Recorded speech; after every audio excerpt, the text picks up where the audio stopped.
dédé àkókò yìí níbikíbi tí ọwọ́jà ìkànnì Gbádùn Ẹ̀mí FM TV bá dé. Délé Akínyẹ̀dé Adébísí náà lórúkọ mi. Ẹ káàbọ̀ sílé àkànṣe ètò tí mo pè ní ogún òwe Yorùbá fún ogún ọjọ́. Ogún òwe Yorùbá fún ogún ọjọ́.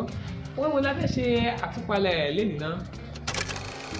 Bá a gúnyán nínú ewé, bá a sebẹ̀ nínú èpo ẹ̀pà, ẹni máa yó.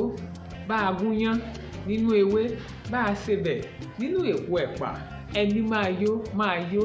Irú òwe wo ni òwe yìí? Ìtumọ̀ òwe yìí ni pé kò sí bí nǹkan ṣe lè rí kó mọ tó, ìbá kéré ìbá àmọ́ ṣe dandan lá ara wọn tí ó tẹ́ lọ́rùn.